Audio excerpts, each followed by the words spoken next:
It's come to my attention that overly emotional, just basically unstable, it's non-negotiable. And this method that I use is based on Kundalini technology. It works effectively and has long-term effect, an unbelievable amount of subconscious energy and weight, or we can have a sense of awakened reality. It's just 3 minutes. Share a little bit about addictive patterns, and they're just patterns of energy that come in from outside influences. So you break those neural pathways that are attracting that external influence. Let's do the addiction meditation.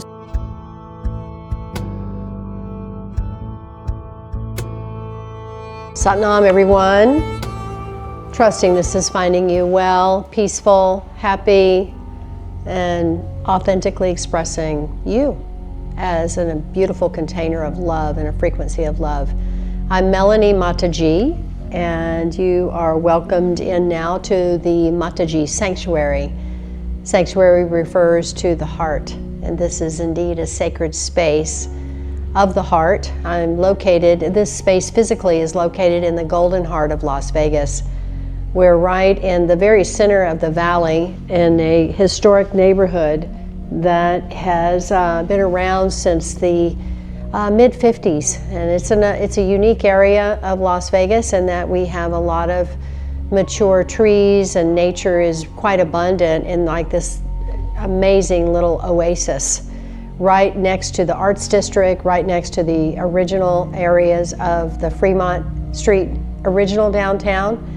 So within all the pretty intense, craziness of the Las Vegas Strip, the Arts District, and the Fremont area, we are this hub of very quiet and peaceful serenity.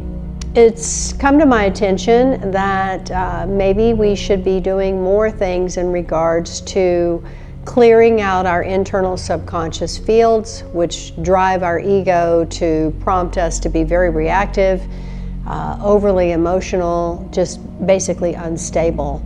And that's not a great way to operate. It's better to be more neutral, to be more aware and conscious of everything that is happening, but sticking with a practice that helps for you to maintain that sense of steadiness is absolutely vital at this point on the planet. You have to have a daily practice. It's non-negotiable.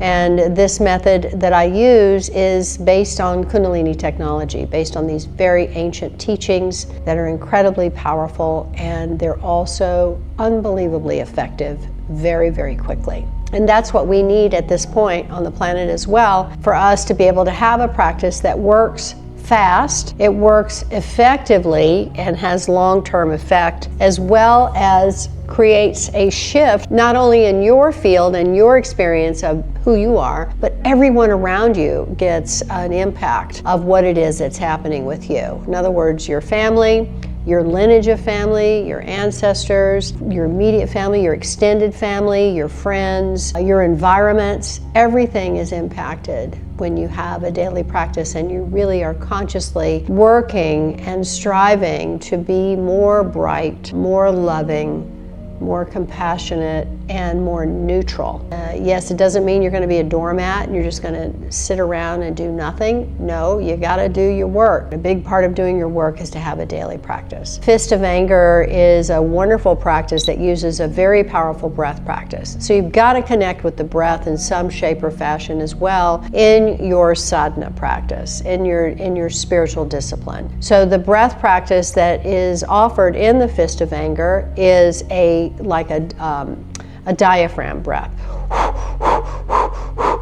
We breathe like that, so we're really strongly using the diaphragm, and we make our mouth into an O shape, and what that's doing is it's stimulating vagus nerves, it's stimulating all sorts of things around the brain. Subconsciously, because we're going to be doing this movement, we have our thumbs inside the fist, we're squeezing. As we're doing this, we're clearing an unbelievable amount of subconscious energy and weight that we all carry. The subconscious is the unprocessed thought impulses that we all carry around with us. They're often influenced by emotions and emotional aspects of trauma, or just stories, loops, things that, maybe that you've been fed by your family.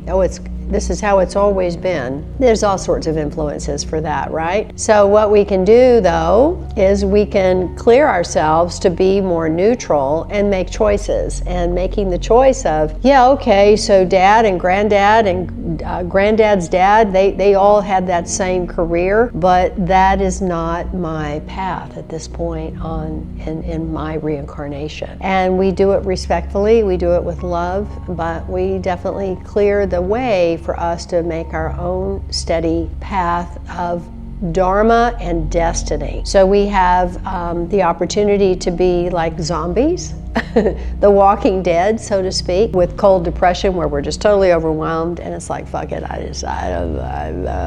you're just like this. Or we can have a sense of awakened reality, where we're stepping out of the matrix and we're stepping into more of a 5D awareness of destiny. Your purpose is revealed. You know what your purpose is. You're acting upon your purpose, making strides to stay with your destiny path in that way. And sadhana, discipline, practice is crucial. And then you have elevated destiny. So the elevated destiny is where you're really sharing that. And you have a full-on commitment to stay steady with that for the rest of your life till you take that last exhale. So Fist of Anger is a really easy practice to do. It's just 3 minutes and it clears the subconscious field very, very effectively.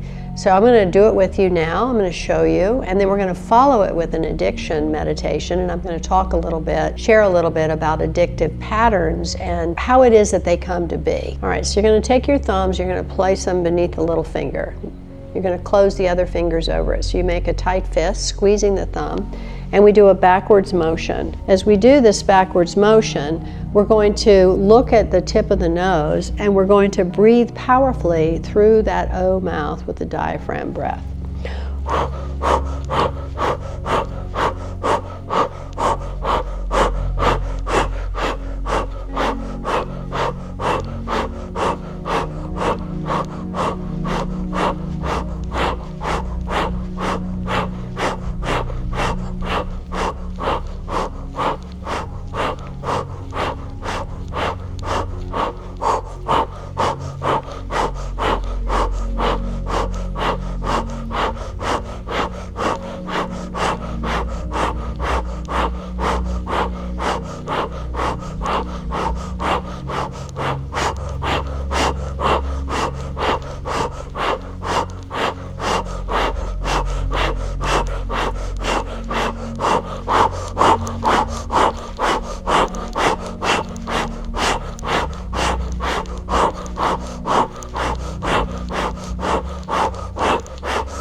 Now take a deep breath in, interlace your fingers, stretch the arms up, palms up. As you stretch up, hold the breath, pull up on the pelvic floor and feel white crystalline light coming in through the hands, through the palms, saturating your entire being. Healing light. Blow it out the mouth. Do that again. Really stretching up. Lengthening the spine, connecting yourself through your root, tip of the tailbone, perineum, all the way up to the crown and up and out through the palms. Feel that crystalline white light saturating you. Healing. Exhale. We're going to do one more. Absorbing more.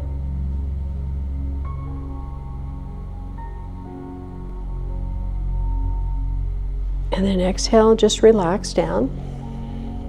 I like to put my hands on the ground, all 10 fingers on the ground, just grounding myself after doing that. Because you've cleared and made so much space, it's a huge release. So this clears the internal noise, that just persistent noise that we all carry within us. May not even be aware of it. Some of you may be aware of it. This helps to manage it. So now we're grounding, softening, just integrating.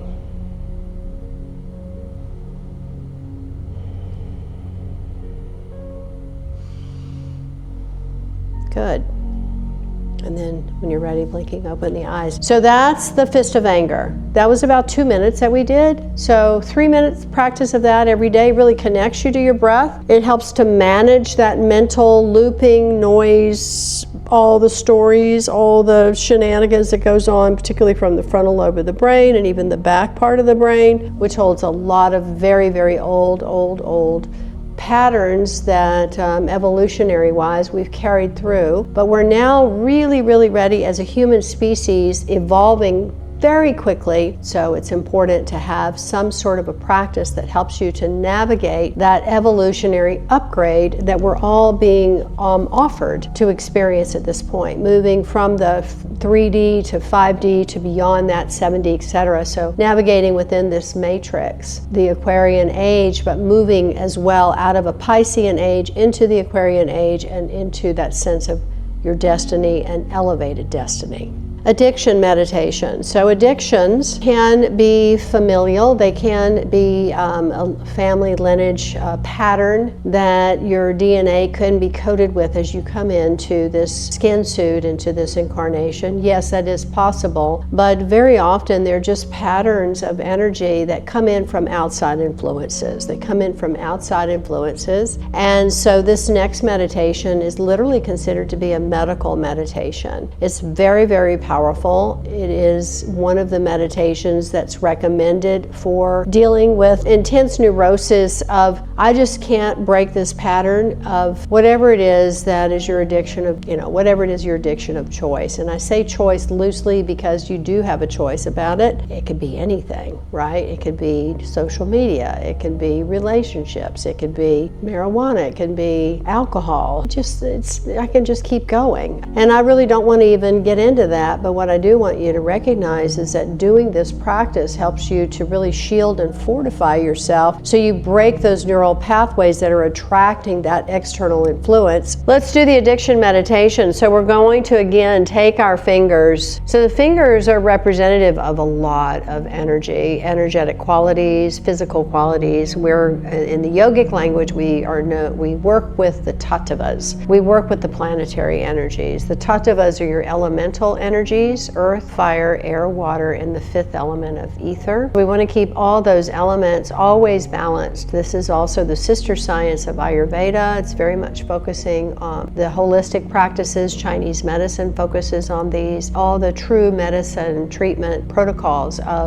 that we know of in humanity, they work with elemental energies and how to keep them harmonized and balanced, because they have a great impact on every aspect of yourself as a human being. And then we also work with the planetary energies, which are also depicted in the hands. So we press our fingers very deliberately. See how that is? And then we're going to use our thumbs. We're going to use the pads of the thumbs to press into the temple. So the temple is that hollow groove that exists on either side of the eyebrow. You're going to feel it. It's literally a groove that your thumbs should fit right into. You're going to stretch your your elbows out to the side so your chest gently lifts. You'll look to the third eye, and what we'll be doing is we're going to lock our teeth together, but you're going to clench and unclench the back molars, pulsing them, and as you do that, you're going to be mentally vibrating sa, ta, na,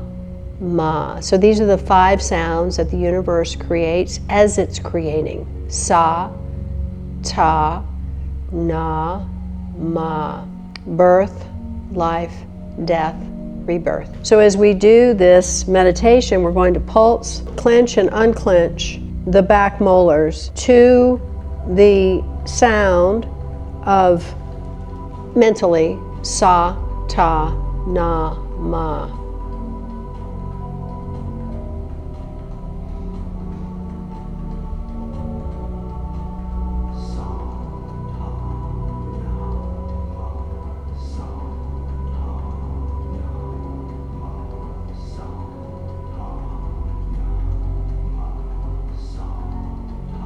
As you do this clenching and unclenching, you feel a pulse beneath your thumbs. You want to make sure to feel that.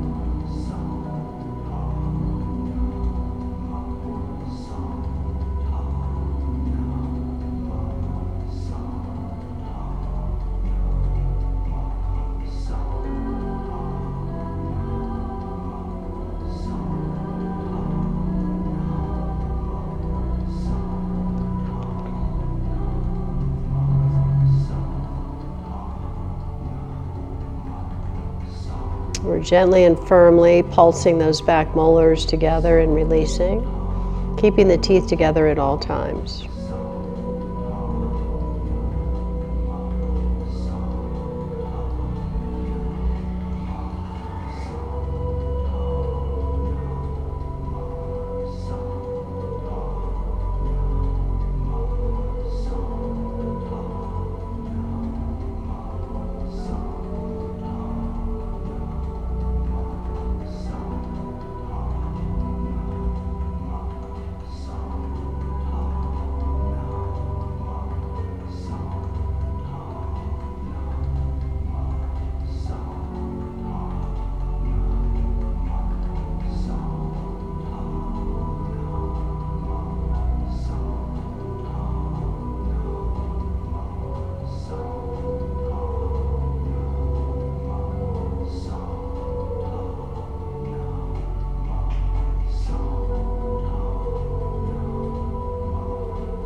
Take a breath in. Gently press the thumbs. Hold the molars together. And relax. Sit quietly with that integration process.